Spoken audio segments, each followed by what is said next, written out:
नमस्ते। थर्ड आई में आपका स्वागत है। बहुत से विषय हैं, लेकिन एक मेरे हिसाब से जो एक बड़ा विषय है और उसका इमीडिएट तो उससे कुछ होने वाला नहीं, लेकिन लॉन्ग टर्म भारतीय राजनीति पे उसका असर ज़रूर पड़ेगा। और वो है, आज सुबह पेपर में आपने पढ़ा होगा कि अब कांग्रेस प्रेसिडेंट का चुनाव 17 अक्टूबर को होगा। हालांकि कहने को तो ये कांग्रेस का अंदरूनी मामला है, किसी और से क्या मतलब, लेकिन कांग्रेस चूंकि देश की बीजेपी के बाद मैं बोलूँगा इस समय की सबसे लार्जेस्ट पार्टी है। सारी स्टेट में उसके कुछ ना कुछ संगठन है। 200 से ऊपर जगह पे वो सेकंड रही थी पिछले इलेक्शन में, और उसका एक ऑल इंडिया फुटप्रिंट है। तो एक नेशनल पार्टी के रूप में अगर ट्रू वो कहें तो दो ही पार्टीज ठीक से, कांग्रेस और बीजेपी, और कुछ हद तक आप कम्युनिस्ट पार्टी को भी कुछ स्टेट्स में मान सकते। कांग्रेस के लिए जो आने वाला समय है, और खास करके अगले 4-6 महीने, बल्कि 2022 फिर 23 फिर 24, मतलब एक तरह से इलेक्शन तक, लोकसभा इलेक्शन तक, उसके लिए डू और डाई है।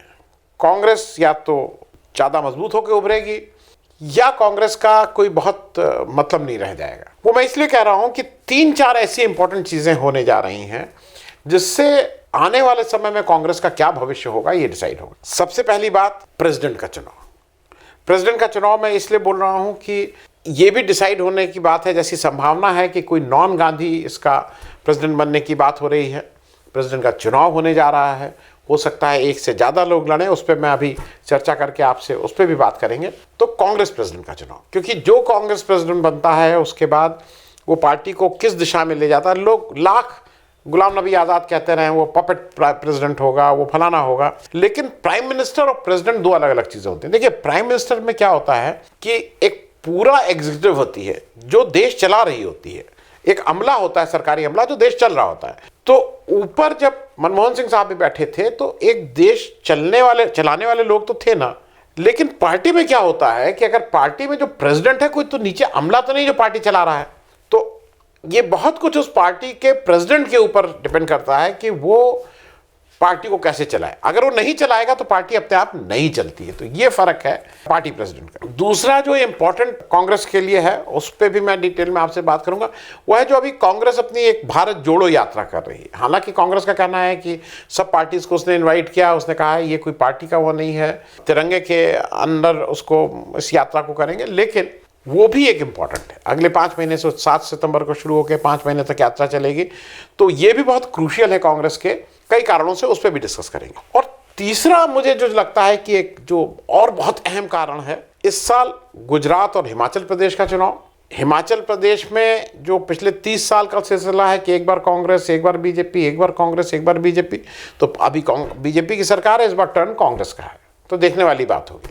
उसी तरह से गुजरात, अब गुजरात में और हिमाचल दोनों जगह, लेकिन गुजरात में ज़्यादा मुख्य रूप से आम आदमी पार्टी ने सूरत के म्यूनिसिपल इलेक्शन में अच्छा प्रदर्शन किया था। तो अभी उसको भी एक सीरियस कंटेंडर माना जा रहा है गुजरात। अब हर पार्टी के अपने अपने दावे हैं। आम आदमी पार्टी अगर गुजरात में इलेक्शन लड़ रही है और अगर मजबूती से लड़ रही है तो ये भी ये देखने वाली बात होगी कि उसको जो वोट मिलते हैं वो बीजेपी के हिस्से के वोट ज़्यादा उनके पास आते हैं कि वो कांग्रेस के हिस्से के आते हैं, वो किसके वोट ज़्यादा काटती है, ये देखने वाली बात है। क्योंकि अगर जैसे कुछ जगह वो स्ट्रांग है, कुछ जगह नहीं है, तो एक शंका जो भाई कई लोग कर रहे हैं, वहाँ पे एक हंग असेंबली की भी शंका से भी आप ये नहीं कर सकते कि नहीं ये हो ही नहीं सकता है, उस पॉसिबिलिटी से भी आप इनकार नहीं कर सकते हैं। अब पहले बात कर लें कांग्रेस प्रेसिडेंट की। मेरे हिसाब से ये एक अच्छा हुआ है कि कम से कम कांग्रेस ने अपने प्रेसिडेंट के चुनाव करने का एक टाइम टेबल तो घोषित किया, और ये कांग्रेस में कोई अनहोनी बात नहीं है।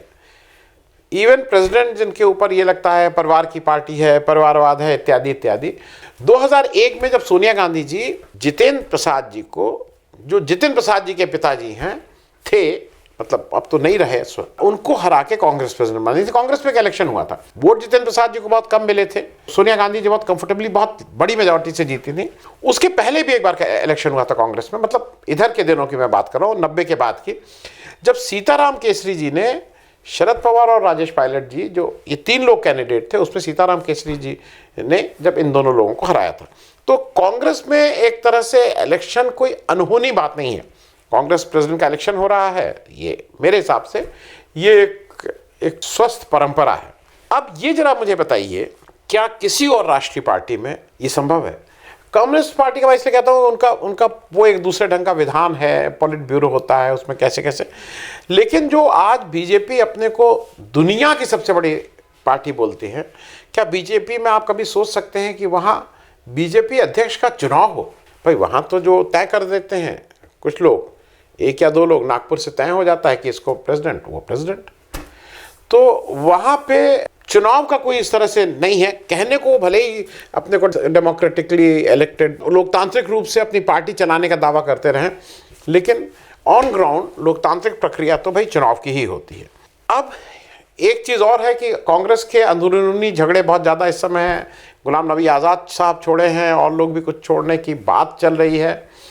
और ऐसा भी है कि जो सो कॉल्ड G23 जो असंतुष्टों का गुट बोला जा रहा है, वो भी अपना कैंडिडेट खड़ा करे। ये सब स्वस्थ बात है, सबको मतलब जो भी कांग्रेस में उसके लिए एलिजिबल है उसको खड़े होकर इसका इलेक्शन लड़ना चाहिए। तो मुझे इसमें नहीं लगता है कि इसमें कोई कहीं से भी कोई खराब बात है। लोकतंत्र में सबको इलेक्शन लड़ना है, तो एक तो ये अच्छी बात हो रही है। दूसरा, कांग्रेस एक कर रही है भारत जोड़ो यात्रा। अब उसमें कुछ लोग ये भी कह रहे हैं भाई पहले कांग्रेस जोड़ो यात्रा कर लेते फिर भारत जोड़ो यात्रा करते। तो ये दोनों एक दूसरे से मिले जुले सवाल हैं, क्योंकि अगर भारत जोड़ो यात्रा ये ठीक से कर लेते हैं तो it will amount to Congress जोड़ो यात्रा भी, क्योंकि जो कांग्रेस जो लोग कह रहे हैं फ्रेगमेंट हो रही है, इम्प्लोड हो रही है, अलग अलग उसकी बात हो रही है, वो अपने आप ही चीज़ें ठीक होने लगेंगी कांग्रेस के लिए। अब इसमें कांग्रेस का क्यों फ़ायदा है, ये ज़रा थोड़ी समझने की कोशिश करेंगे। देखिए 1930 में जो हम लोग जब इस तरह की पद यात्रा और इस तरह के मार्च की बात करते हैं, तो जो जहन में एक सबसे बड़ा आता है वो दांडी मार्च आता है। 1930 में बापू ने उसको 12 मार्च से 6 अप्रैल तक किया था। वो एक सबके जहन में है कि कैसे उसमें, और उसमें नमक तोड़ो आंदोलन की बात हुई। फिर आपको एक आज़ादी के बाद जो सबसे बड़ी पदयात्रा, भूदान में विनोबा भावे करते थे, लेकिन पदयात्रा इस तरह की नहीं, एक बड़ी पदयात्रा 1983 में जब इंदिरा गांधी जी अपने बिल्कुल चरम उस पे थी, पराकाष्ठा ऑफ पॉपुलैरिटी में प्राइम मिनिस्टर थी, उस समय चंद्रशेखर जी जो मतलब जनता पार्टी 80 का चुनाव बुरी तरह से हार गई थी, सरकार इंदिरा गांधी की थी, तब चंद्रशेखर जी ने डिसाइड किया था भारत जोड़ो यात्रा, जो 6 जनवरी 1983 में कन्याकुमारी से शुरू की थी। करीब 4000 किलोमीटर की यात्रा थी, कन्याकुमारी टू दिल्ली। लेकिन ये मैं इसलिए कह रहा हूँ कि उसका कोई पॉलिटिकल एजेंडा नहीं था, लोगों से जुड़ने की बात थी, लोगों को समझने की बात थी। और ये कोई माने चाहे नहीं माने, जब इतनी लंबी पद यात्राएं चलती हैं तो लोग समझते हैं, लोग जुड़ते हैं, उनकी समस्याएं आपको रूबरू होती हैं। आप जैसे वही बात हो गई ना, आज बहुत से हमारे चीफ मिनिस्टर साहब लोग, बहुत से केंद्रीय मंत्री लोग, प्राइम मिनिस्टर लोग, ये लोग सड़क से नहीं चलते हैं, ये लोग ऊपर से आते हैं हेलीकॉप्टर से, क्या पता नीचे सड़क अच्छी है कि बुरी है। लेकिन जब आप पैदल चलने लगते हैं तो आपको लोकल समस्याएं ये भी समझ में कुछ कुछ आने लगता है। अब वो करीब 4000 किलोमीटर की थी और 4 महीने में पूरा किया था, तो थोड़ा इससे ज़्यादा फास्टर पेस पे थी चंद्रशेखर जी की पदयात्रा। अब ये 2022 में कन्याकुमारी से कश्मीर तक की पदयात्रा राहुल गांधी जी और कांग्रेस पार्टी ने कहा है कि हम इसको करेंगे। ये इन्होंने अपने पार्टी के बैनर पे नहीं कर रहे हैं, ये तिरंगे के अंडर कर रहे हैं। अपनी पार्टी का निशान भी कहीं डिस्प्ले नहीं होगा। सारी पार्टी, विपक्ष की सारी पार्टियाँ जो बीजेपी के अगेंस्ट हैं, उनको न्योता दिया है कि भाई आप हमारे साथ इसमें जुड़िए। सारे सिविल सोसाइटी के लोगों को कहा है कि इसमें आप हमें जुड़िए, क्योंकि अब एक इसमें जो सबसे बड़ा बात जो मुझे लग रहा है कि आम आदमी को शायद एक मौका है, जब राहुल गांधी आम आदमी से फिर रूबरू होके अपनी बात, अपना दोनों तरफ से वो अपनी बात कह पाएंगे, उधर के बात समझ पाएंगे। और जो एक इवेंट मैनेजमेंट जो बीजेपी का एक सबसे स्ट्रॉन्ग पॉइंट है ना, कि इवेंट मैनेजमेंट बहुत अच्छा करते हैं, ये इवेंट वो इवेंट ही चलता रहता है।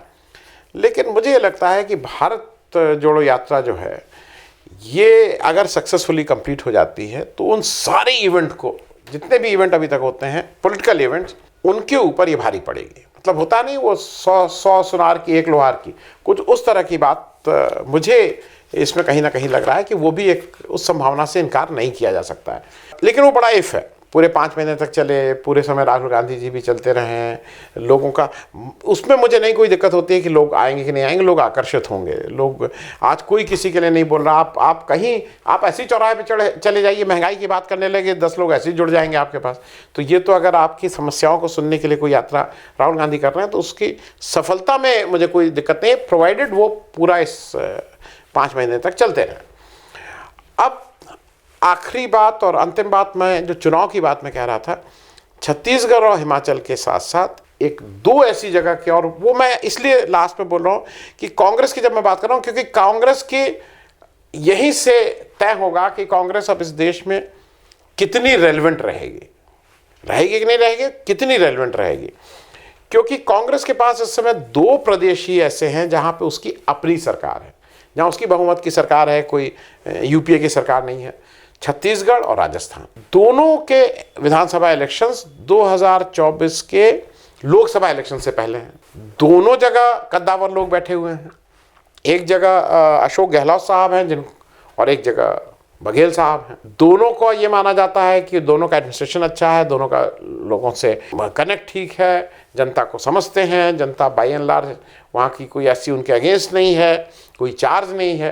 तो इन दोनों जगह भी एक बहुत बड़ा टेस्ट केस होने जा रहा है कि क्या ये फिर से अपने मतलब चुनाव जीत सकते हैं कि नहीं विधानसभा का, वो एक बड़ी बात होगी। हालांकि बीच में एक बात ये भी हो रही है कि अशोक गहलोत साहब अगर कांग्रेस प्रेसिडेंट बनते हैं तो उनको एक ज़्यादा बड़ी जिम्मेदारी दी जा रही है। फिर राजस्थान का क्या होगा इलेक्शन की दृष्टि से, तो वो तो आने वाला वक्त बताएगा। लेकिन कांग्रेस के लिए अगले 5-6 महीने निहायती अहम, और अगर कांग्रेस कितनी रेलेवेंट रहती है, कितनी नहीं रहती है, कितनी ताकतवर रहती है, कितनी वीक होती है, वो बहुत कुछ हमारे देश की राजनीति को भी एक दिशा भी देगा और ये भी बताएगा कि हमारी राजनीति या हमारा लोकतंत्र, हम राजनीति गलत टर्म है, हमारा लोकतंत्र कितना मजबूत होगा या जैसा है वैसा ही रहेगा। बहुत बहुत धन्यवाद।